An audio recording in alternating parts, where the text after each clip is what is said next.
And I am going to call this meeting of the East Gloucester Veterans Memorial School Building Committee to order. It is Thursday, October 13th, 2022. And this meeting will be recorded by video and audio in accordance with the state open meeting law, consistent with the governor's orders suspending certain provisions of the open meeting law.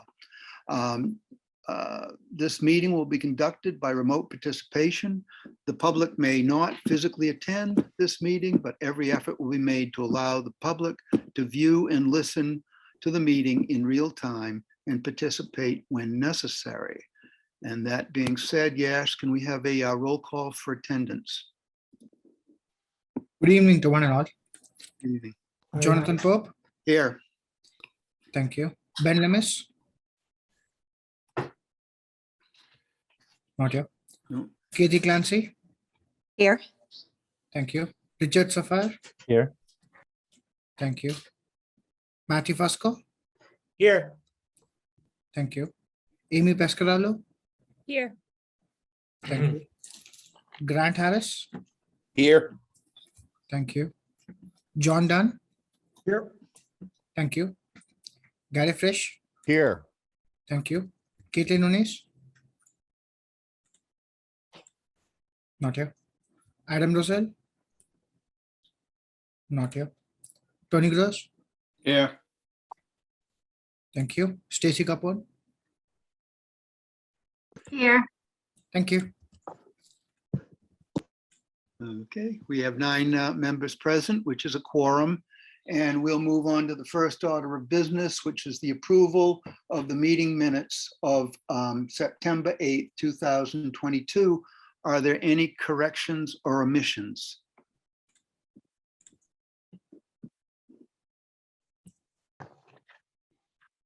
Okay, seeing none, I'll make a motion that we approve the minutes as presented. Second. Okay, Yash, can we have a roll call vote, please? Yes, sir. Jonathan Pope. Yes. Thank you. Katie Clancy. Yes. Thank you. Richard Safar. Yes. Thank you. Matthew Fusco.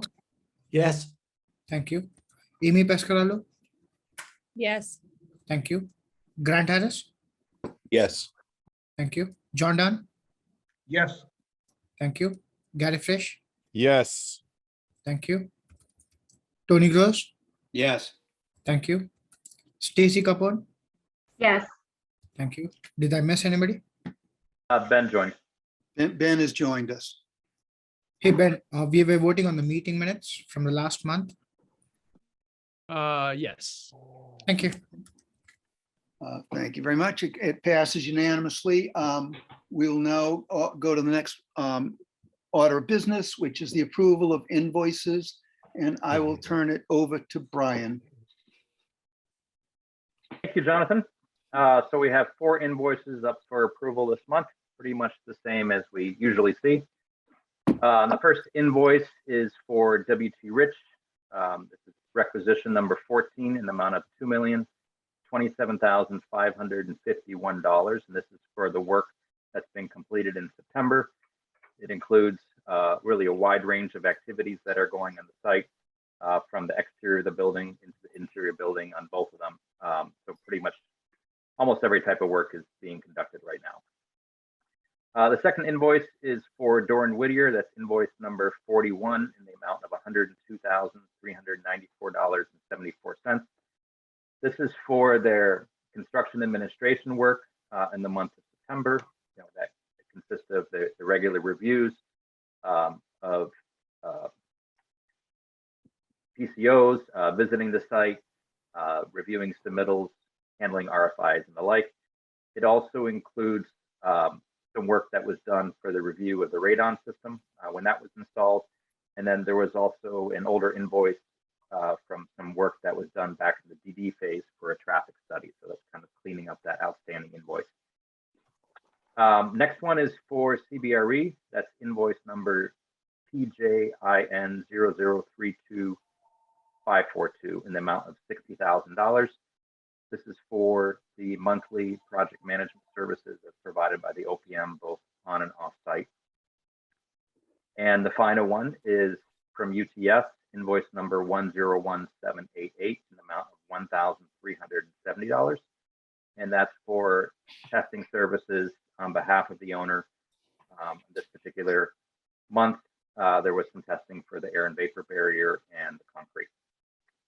So that concludes the 4 separate invoices totaling $2,191,315.74. And we'd like to get a vote on those for approval, unless anyone has any questions first that I can answer. Any questions?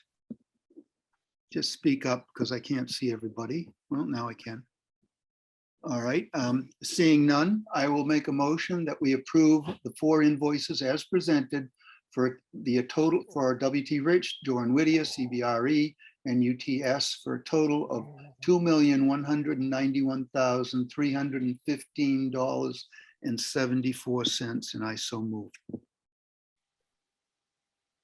Second. There we go. Any discussion?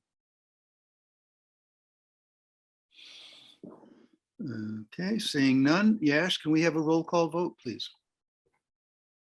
So, Jonathan Pope, Yes. thank you. Ben Lemus, Yes. thank you. Katie Clancy, Yes.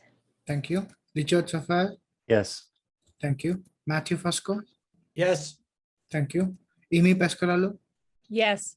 thank you. Grant Harris, Yes. thank you. John Dunn, Yes. thank you. Gary Fish, Yes. thank you. Tony Gross, Yes. thank you. Stacy Capone, Yes.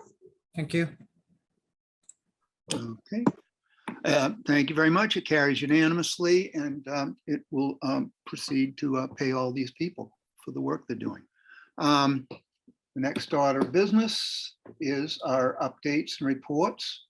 And I will just start by saying that a number of people are going to have to leave the meeting because of the Gloucester Education Foundation annual meeting demonstration night. So, but we have no more items that will have to be voted on. So if you have to leave, we understand. So that being said, I'm going to turn it back to Brian for the updates. Thank you, Jonathan. I think we went through that pretty quickly. I think that's been our record so far. Practice, So if you- practice, practice. Yeah. So if you do need to leave, we understand. And if you can stick around, well, that's great too. So yeah, let me get started here. Share my screen with you. Okay, so here you can see how work has been progressing nicely on the site.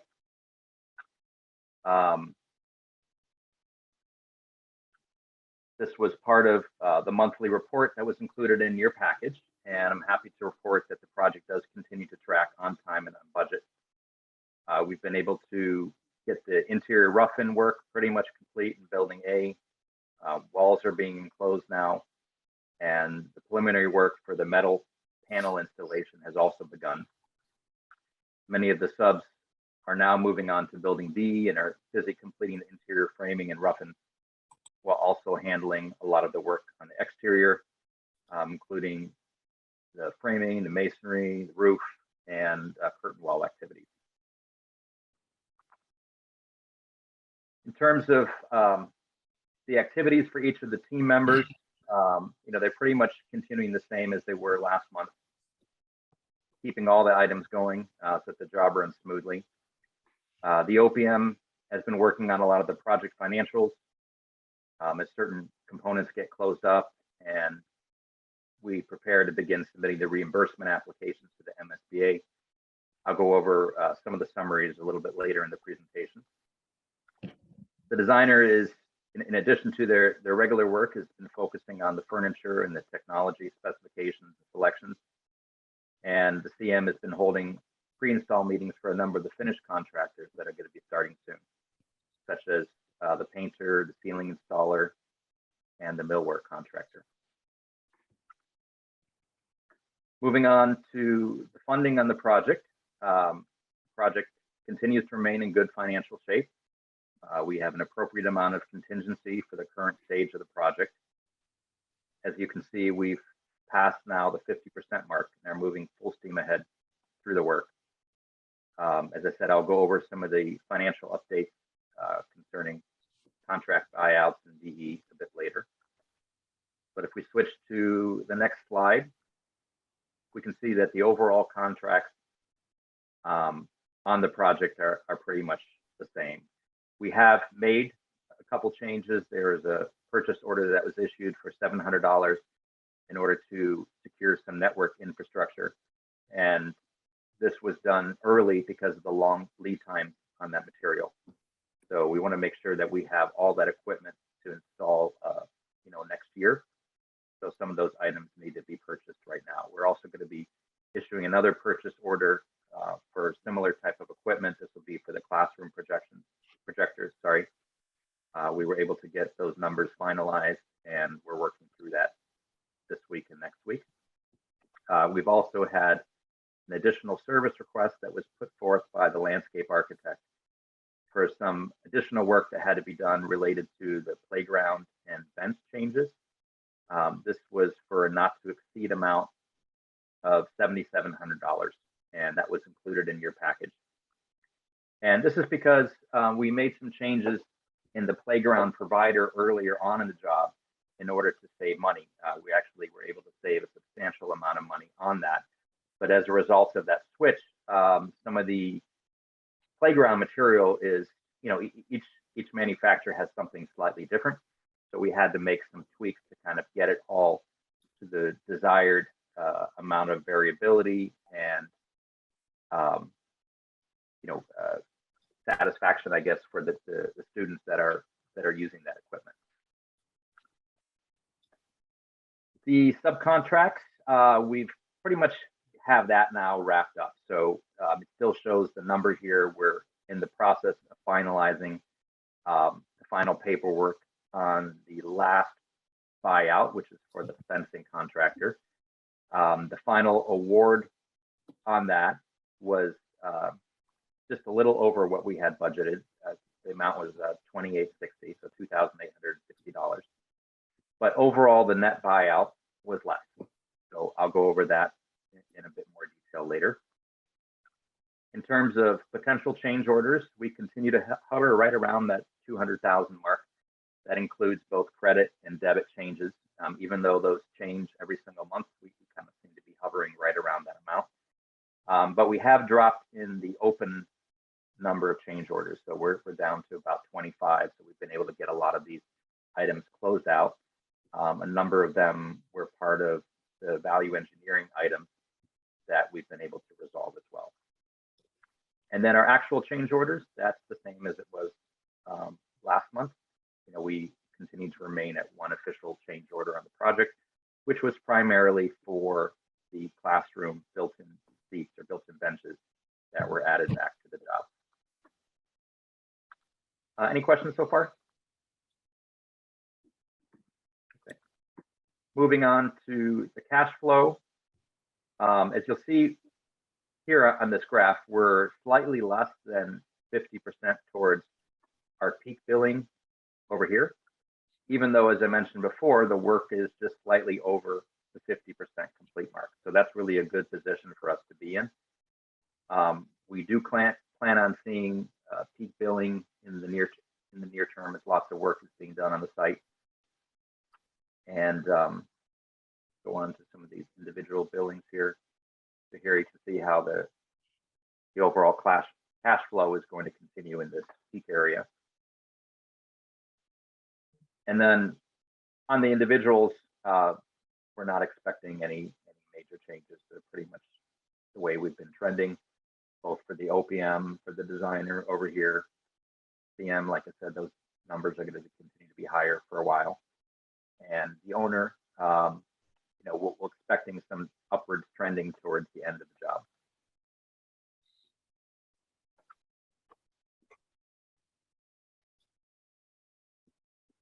Okay, so here you can see, sorry, I just realized there's a slide here that's not showing. So hang on one second, and let me pull that up.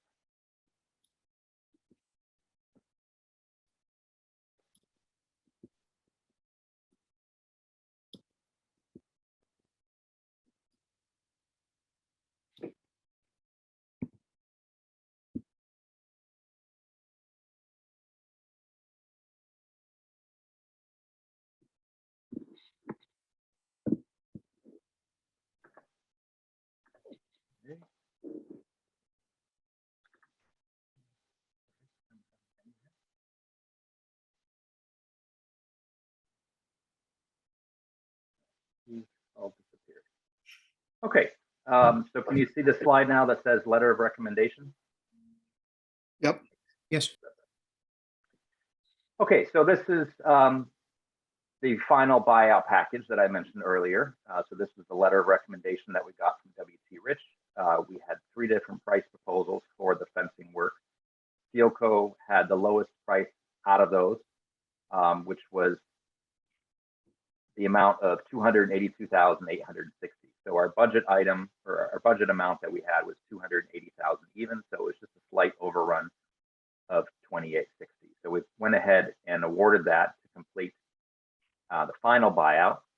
And that final buyout amount, as you can see here at the bottom, is about $48,000 under what our target was. So that is a good thing for the project. Basically, we were able to buy out the remaining contracts for almost $50,000 less than what we had planned on. Moving on to the next slide. If anyone has questions, feel free to interrupt. I can't see everyone's faces, so you'll just have to speak up. So this is the next part of the contract that I wanted to go over. So you'll probably remember, maybe you do, maybe you don't, when we initiated the GMP, we did have some funding allocated in these different hold amounts. So one of these categories was what we called Gmp Expenditures. These were things that we anticipated needing to do on the job, and so we had allocated funding for each of these. So we've been able to get through everything listed here in this category, and some of them came in higher than anticipated, and some of them came in lower than anticipated. But overall, the control budget that we had set aside for these items was $331,000. We ended up spending only $274,000. So again, here we have money that's coming back to the job in the amount of $56,000. So that's also great news. Moving on to the third item. So this is our value engineering. So just as to recap that, once we got all the final bids back, they were over the amount of money that we had in the budget. So we had to be creative and figure out how we could still execute this project to keep it within the allocated budget that we had. So we had talked to a number of the subcontractors. We talked to the construction manager, the architect. We came up with a list of items that we could adjust. And then we sent out proposal requests to each of those subcontractors to create a change of the work, which was done then via a change order to the job. And we were able to finalize this package. There is one item that's in the process of being wrapped up this week, but the number really won't change a lot. So here our target was to cut out $717,000 out of the overrun from the bid. Well, we ended up being able to cut out $636,000, so not quite what we hoped to accomplish. So that left a variance of $81,000. But as I'll show you in the next slide, because of the underrun that we had on the 2 previous categories, we were able to cover all of this and more. So sometimes, you know, you win in one area, you lose in another area, but as long as we're netting out overall in the right direction, that's what matters. So summarizing this here, so, you know, with the value engineering, as I said, we had the control budget of $717,000. We ended up saving $635,000. That was off about $81,000. But what I also wanted to point out here is when we set up these goals for the value engineering, that was right after the initial bids came in, the initial trade bids. But we didn't have all the contracts bought out. So as I just showed you, we were just finalizing the fencing contract. So what ended up happening is that as we negotiated with some of these subcontractors, we were able to include whatever adjustments we wanted to make to the scope of work and include that in the buyout. So what ended up happening is cuts that we would have been able to capture in the value engineering ended up working their way over into the buyout. So we see greater savings there and less savings on the value engineering. It's basically the same thing, but it just shows up in two different locations. So yeah, so that accounts for some of this. And then what I also wanted to show here, and this, I guess I really want to highlight here, is that as we went through the buyout, we had allocated scope cuts to these individual items that you see here on the right. So, you know, we needed to make cuts the best possible place that we could. We didn't want to cut out any of the educational program. We didn't want to cut out any of the quality of the building, you know, that would be lasting for the city for a long time. So we had to find out where we could take those cuts. So here you see some of these items where we had planned to take cuts, but as we went through the buyout process, we were able to include all of these. So what that really means is that we've been able to add back over $60,000 worth of scope into the job that we were previously planning not to have included because of those value engineering cuts. So that changes, you know, the overrun here if you really factor that in. Instead of being, you know, around $80,000, it really ends up being about $20,000, which is only a 2% variance. Does anybody have questions about that? I know that might be a little hard to follow all of it, but again, the big picture is that, you know, there are different buckets of money here and there. What really matters in the end is where do you end up? So the short of it is we're ending up still within budget, and we've been able to add all these items back into the job. So here's kind of a summary of that. So we had an underrun, basically, once that all is taken into account, we had an underrun of about $20,000. This is going to be added to the CM contingency. So that's like a little additional reserve that we've been able to add back into the project for where we are. And we still added, you know, almost $70,000, between $60,000 and $70,000 of scope back into the job. So that's really great news. And the only way, you know, I think I mentioned this almost every meeting. The only way that we can accomplish this is through a team effort. That means everyone on the job, you know, from the owner's team to the designer, the CM, the subcontractors, everyone working together for the common goal of delivering a quality project in as cost-effective way as possible. So I think everyone deserves the credit for that. Okay, any questions before I move on to the next part? Okay. So here we have our slide showing the schedule, where we are to date. As you'll see, we're just kind of over the 50% of this dark blue area. The MEP rough, that's been extended a little bit, but we're getting that finished up. And as I mentioned, we're into now the finishes as the CM has been having those pre-install meetings to get some of those things started. We have drywall going in on almost all floors in building A, and you know, the CM, W2 Rich, will walk us through that in a little more detail as we get further on through the presentation.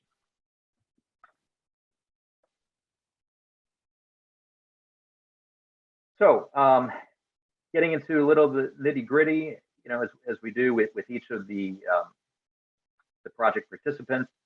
As I mentioned before, the OPM has been working on the project financials. We are working to recover as many of the value engineering cuts as possible. As you just saw on the previous slide, we've already had success of adding a few of those back in. But we also want to make sure that we stay fiscally responsible, because we're still dealing with a highly volatile construction market. And whether that's because, you know, material prices go up, although most of those, you know, are bought out now with contracts, but lead time issues can play a role, and that can also add cost to the project. We're currently going through the buyout of the technology package and the furniture package. So we're looking at where the numbers on that are coming in and making sure that we can provide all the necessary furnishings and equipment to fully fit out the building for the educators once the students come back, I guess in just about a year from now. We're also working through the reimbursement plan with MSBA. We had a meeting with them a few weeks ago. We're still waiting on the final outcome from the lawsuit, but we anticipate being able to move ahead with that soon. So we're laying some groundwork to move quickly through that. We're also assisting the city with some of the off-site traffic safety items that were brought up earlier on in the stage. Wanted to make sure those can be implemented. And we've also been tracking some educational programs, which is really nice on this project. I think I mentioned before, we have the high school students that are building some of the sheds. And we're also going to be having some site visits to the job. But I'll let W.T. Rich tell you a little bit more about that when we get to their section. On the community update, we don't really have any major updates from the past month. We still have the safety lighting that remains on during the off hours, but as the building's getting closed, it really is not impacting anything too much. One thing that will be coming up is that National Grid is going to be completing some of the electrical work that will preclude the use of the parking spaces that are off the street on Webster. So this is something that we discussed earlier on with the community when we started the job. We knew that this would, we would get to this point later on. So we plan to send out some detailed notifications as we get closer to that date, and we'll make sure to keep the community informed about that type of work.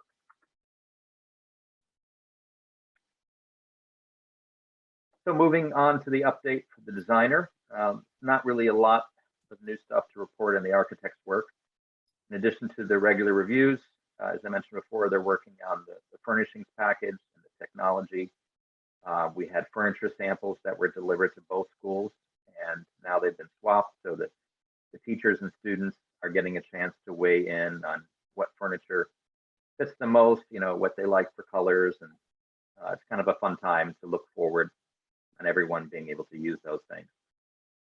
We've also completed some final reviews on the technology packages. So we'll be able to get those finalized and out and ordered. And as I mentioned before, the long lead items in the technology package have been identified, and we're getting purchase orders out for that.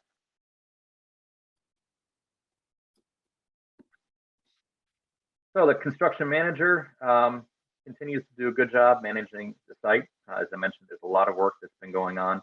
We haven't had any issues with safety, so that's been great. And we're now, I guess over a year into the work.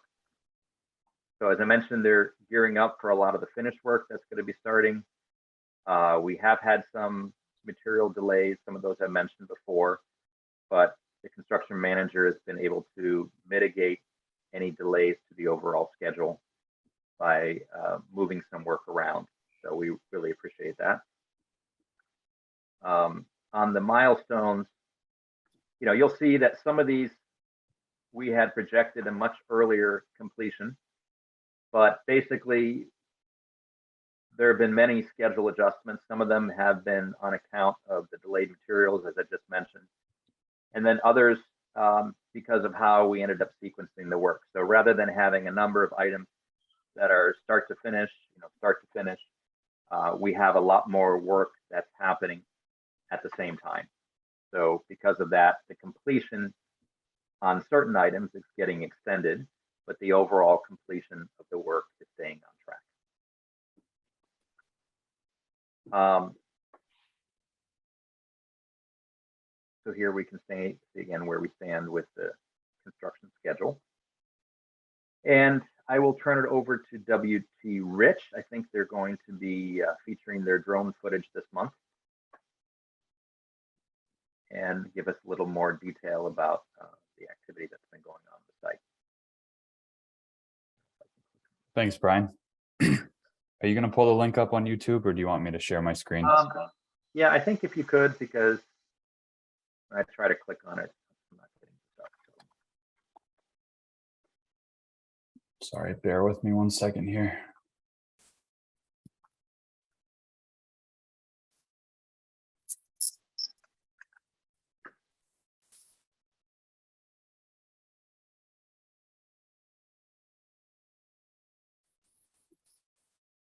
Oh my God.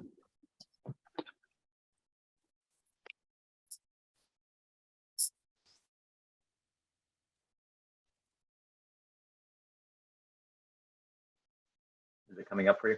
Yeah, I got it.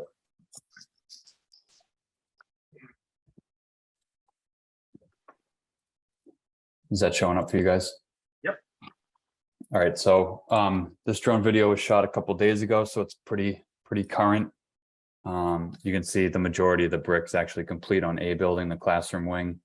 We're pretty much all wrapped up there. You can see the bricks starting to be installed on B building as well.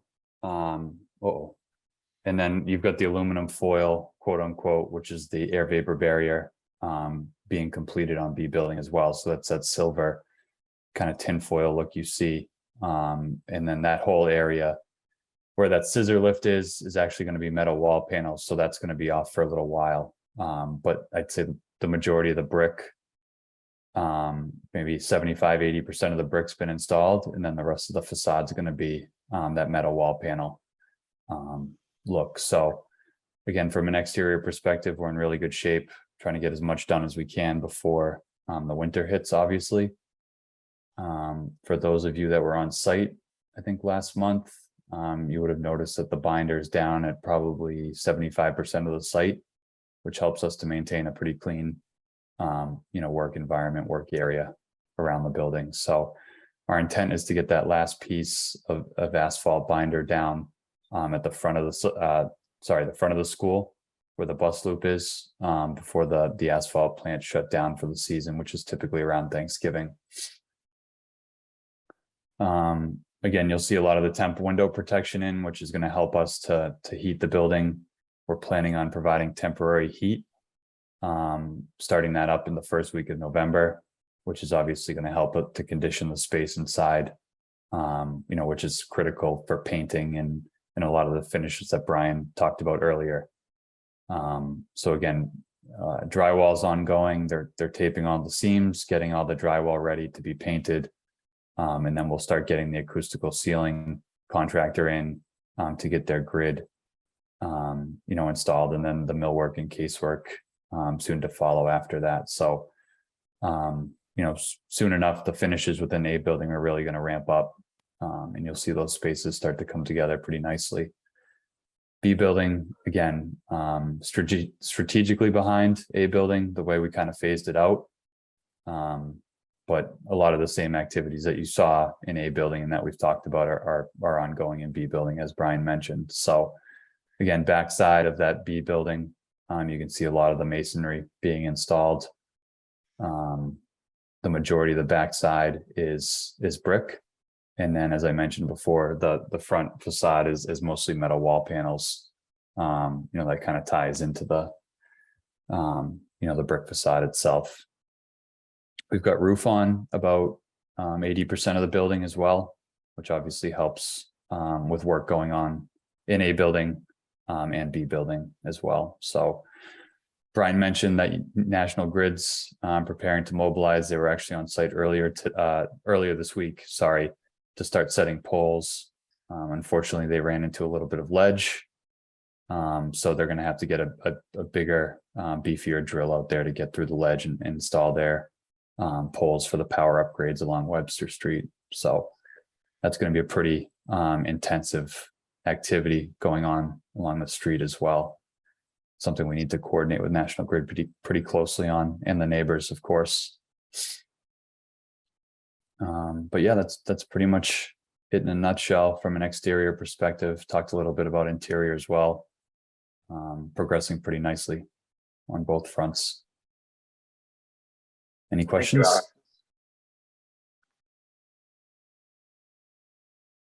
All right. Looks I great. think it's a nice view. A nice time of day to get those shots with the setting sun. I guess we're going to be getting more and more of that as we get later in the winter.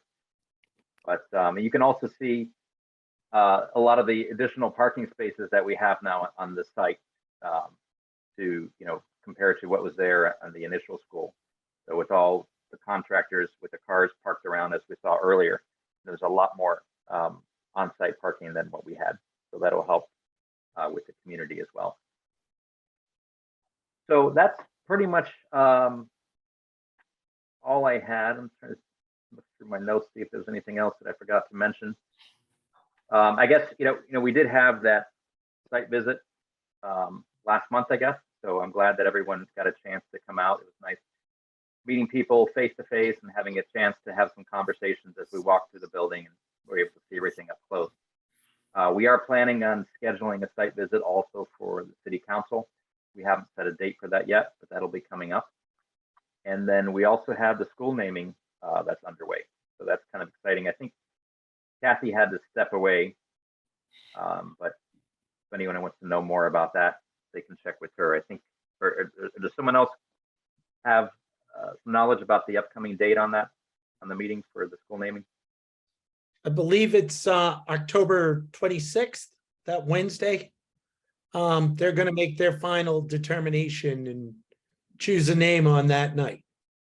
So we had public hearing last night to hear what people thought of the names, and just 2 people checked in, and really? people have been putting things in online as well. So we're hoping, I like all 4 of them, so it's good. Yeah, it'll be nice to finalize the name for this project and be able to refer to that as as something special rather than the conglomeration that we've been having. Hey, Matt, can you tell us what the 4 candidates are? Sure. There's First Light Elementary, Fisherman's Memorial Elementary, East Veterans Elementary, and now I just drew a blank. It's Seaside Elementary. Seaside Elementary, sorry. Yeah, so those are all good choices compared to the East Gloucester Veterans Memorial Consolidated Elementary School. Yeah, that was a mouthful. Yeah. Yeah. And they sent me, the construction team sent me a photo of them framing out my office today. So I was all excited. Doesn't look like I'm getting that walnut veneer I asked for, but Is it big enough for you, Matt? it's good enough. It's all right. Okay. It could be bigger, but that's okay. As long as you're happy, we're happy. Thanks. You got it, Alex. It could always be bigger. Okay, does anyone have any other questions or anything to bring up before we conclude? I don't think so. Hold on, I've got a couple of quick, one comment and 2 quick questions, if you don't mind. Go right Mr. Chair. ahead. Done. Mhm. All right, so as we know, there's still vestiges of a lawsuit going on, and as of noontime today, we have not heard anything definitive, which again, according to Suzanne Egan, General Counsel, is not unusual. So when it comes out, it's going to come out fairly quickly, and it will be over and done, hopefully. So that's what we know about that. Brian, have you heard any feedback from MSBA about doing data entry? I think they have to kind of give us something in writing that says we can go ahead with that. And if you haven't, do you think I should give them a call? So yes, we have heard from them. We have a list of items that we're preparing to submit. That'll be the next step, and then they'll kind of give us the next marching orders after that. Okay, very good. Thank you. And I guess one final question is, do we have, and I know Alice kind of covered this in terms of roof, you covered it in terms of exterior. do we have any concerns about weather as we get to the end of October and into November? I mean, is there anything that we need to be concerned about, or is it pretty much buttoned up? No, we'll be buttoned up as much as we can. I mean, we will have to heat the building, throughout the winter to keep the work going, but that's, pretty standard practice in this area for construction. So nothing out of the ordinary. I don't know, do you have anything else to add, Alex or Tom? Yeah, Brian, I think you nailed it. I would just say a building's really tight, which is critical for us at the moment, just to keep finishes ongoing, like I mentioned earlier, John. And then we've got a pretty good plan in place for temporary heat. It's also going to include some temporary humidification because we have such kind of strict, humidity and temperature controls that we need to hit for millwork and casework installations. So we outsourced the temporary heat, which is something we don't typically do, but we've got a good plan in place with this company, with data loggers and everything to make sure that the conditions within the space are adequate for us to continue to work. So we feel pretty good about it right now. All right, very good. Thank you. Thank you, Alex. Tom, Sure. anything to add to that, or?